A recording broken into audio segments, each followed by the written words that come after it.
Good evening, everybody, and welcome to another episode of the MMA Corner Prediction Show.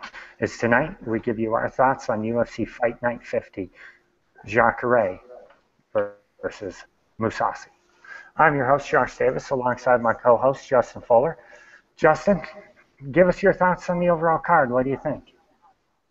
Yes, this is a solid A plus Fox Sports 1 card. There's fights on this card that could have easily bested in name value a lot of the main card fighters in the last pay-per-view, and it's just top to bottom, good fights. You got significant fights on this card. You can't ask for more.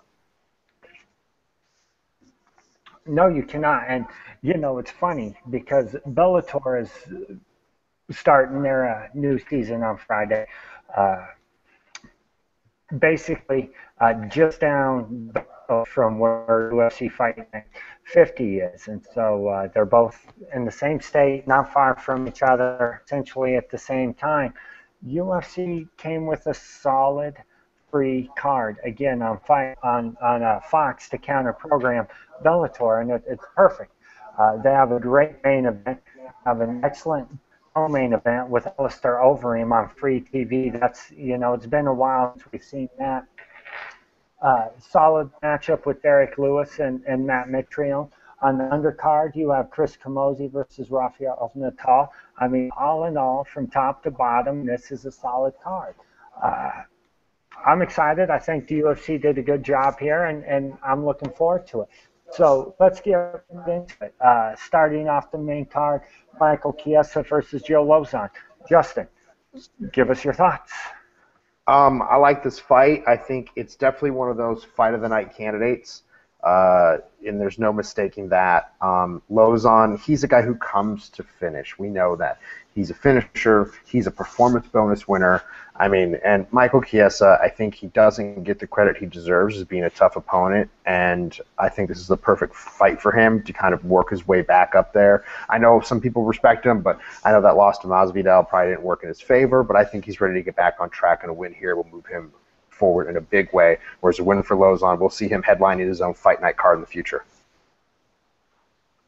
Well, Chiesa is currently on a fight win streak. He rebounded well with a victory over Colton Smith, and then Francisco Trinaldo at UFC 173. So I think he's primed and ready to go. I think this is a good fight for him to truly test where he is. I mean, if he is an elite fighter, this will prove it, because getting by Joe Lozon is not an easy task. I mean, Joe's a beast. I've long thought he should fight at 145, but he's proven that he is a true competitor at 155. And while he's 2-3 in his last 5 fights, he does have the big victory over Matt Danzig. He lost to Michael Johnson and Jim Miller. There's no shame in that. He beat Tony Varner and lost Anthony Pettis. So really his 3 losses, there's no shame in any of those. I like Joe Lozon in this fight. I'd like him to, again, prove that he's more than a gatekeeper, and Michael's just not on his level yet. All right, moving right along. Derek Lewis, Matt Mitrione. I love this fight. I like the Black Beast.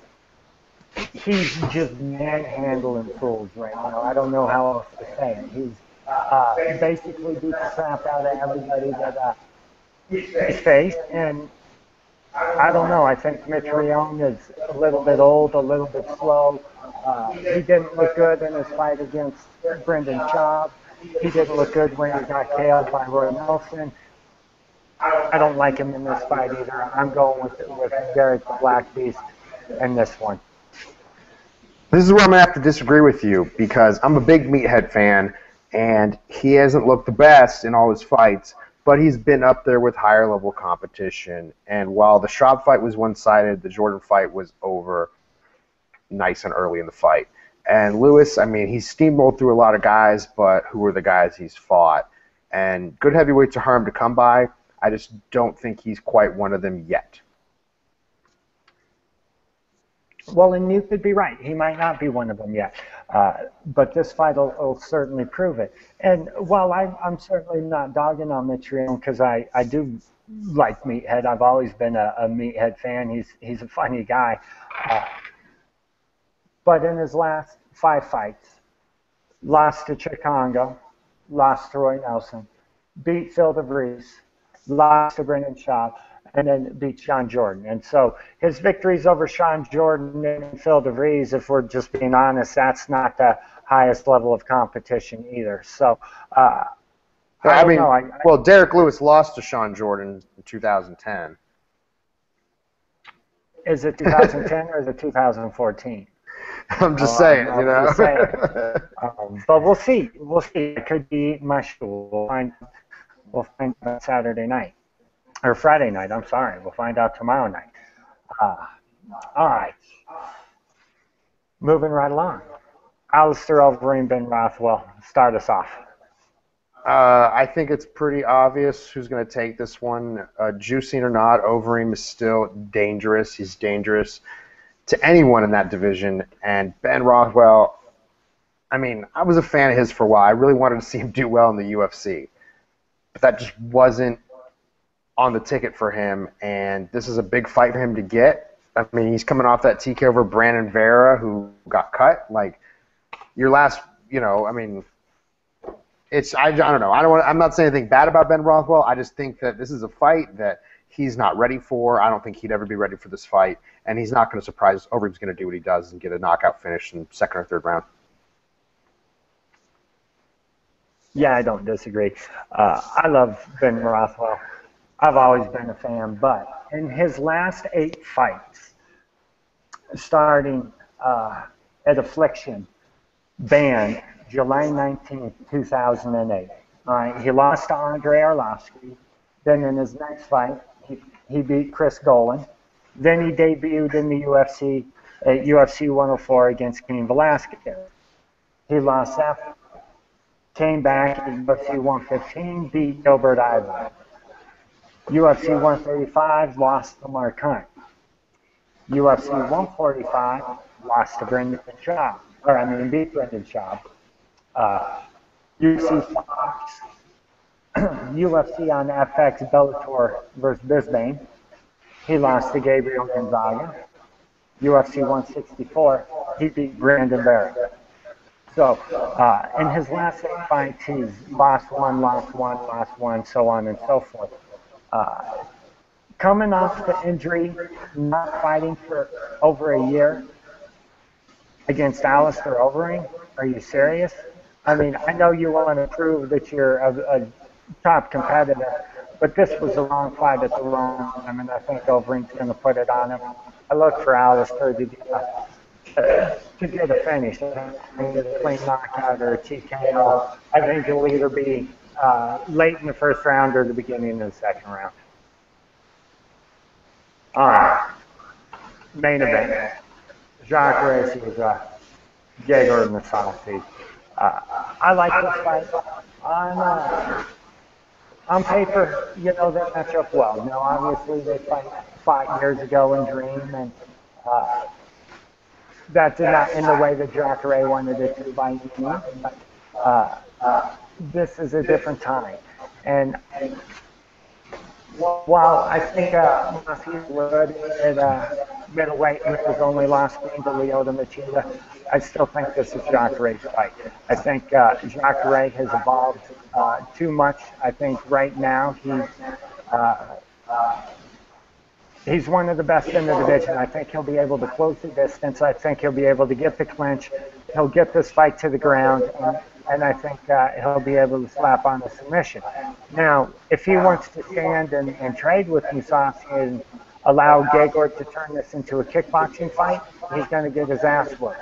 But I think he's smarter than that. I think he'll close the distance well, get the clinch. I look for him to get the submission in either the third or the first part of the championship round. I love this fight on paper. I love this fight for real. I mean, on paper, it's the perfect matchup, especially with where both these guys are at in their careers. And the only reason I don't love this fight is because even though it was questionable, we saw it before. and I don't really need to see the Strikeforce guys fighting Strikeforce guys. That was, that really doesn't prove anything to me. I want to see Strikeforce guys fighting UFC guys. But this goes to show how good that division was in Strikeforce when they beat all the UFC guys between Kennedy, Rockhold, Jacare, Gegard. The only guy they haven't beat is Belfort yet. So overall, great main event, great card, great fight with title implications. And while I love Jacare, I don't think this fight works out well for him. I think his overconfidence in his striking is gonna leave Mousasi opportunities to counter. And while Jacare is great at takedowns, we saw that evidence when he fought Francis Carmont. I think Gegard's wrestling defense is very underrated, and it's going to shine here, and he's going to be able to just pick him apart. I think it's not necessarily going to be a banger. It's not going to be one-sided, but I think Jacare gets the decision if he can keep it on the feet, and I think he can. That's quite possible. Like I said, if it's a kickboxing match and Jacare can't get this fight to the ground, he is going to get his ass whooped. But his only loss in his last 11 fights is to Luke Rockhold. And again, just because we know there's all types of people out there that like to call them stat bulls, just make sure that we make a quick correction. Gegard and Jacare fought Group 6, obviously not in Strikeforce, but still, they're Strikeforce guys. The point is still valid. But they did fight it in 6 with Gegard getting the KO with the OK. Now, that's the card. Agree, disagree, whatever, but make sure that you tune into the Fox Sports 1. Check it out. You can come back on Saturday night, talk all the trash to us that you want. Let us know that our picks were spot on or they suck. It is what it is. Justin, final thoughts on the card. Watch the card. Hit us up on Twitter during. Let us know what you think of our predictions. Let us know your predictions. And if you want, tune in, like you said, after the fight and tell us if we were right or wrong. That's how it's done, folks. Definitely hit us up on Twitter. Let us know if we were right or wrong, what your thoughts are. Also, I know it's MMA Corner prediction show, and we ran down UFC Fight Night. Make sure you're checking out Bellator 123. Click back and forth, set your DVR, your Chico, your VHS, definitely make sure that you use Karam or Pitbull 2. That is going to be excellent. Also on that card, you have the debut of Bobby Lashley. You have King Mode on that card. You have Chuck Kondo on that card. It is a sick card from top to bottom.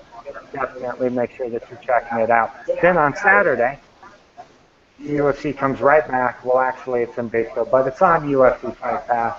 Definitely check that stuff out. The MMA Corner has got you covered. We will have all of your recaps, all of your weigh-ins, all of your post-fight press coverage, all of your normal event coverage that you're going to expect out of the MMA Corner. It's always going to be there. Don't sweat it. Make sure you go to the MMAcorner.com, your home for all things MMA. All right, guys, that's going to do it for the show. As always, tonight's episode was brought to you by Battle Bomb, the only pain reliever with the knockout power. BattleBomb.com. Check them out. Audio for tonight's episode was powered by Soul. Power, clarity, comfort, Soul Electronics, Stitchy Sound. And last but not least, go to the MMAcorner.com, your home for all things MMA. Get all your MMA news. It's on the right-hand side. You'll see Vitor Belfort's ugly mug. Click on that. Bonus Eye, all the companies, they are running great specials right now. The MMA Corner is going to be doing some Twitter content to dish out some of this product this weekend, so definitely make sure you're following during fight time. All right, guys, that's going to do it. As always, I'm Josh Davis for Justin Fuller. Keep moving your lifestyle.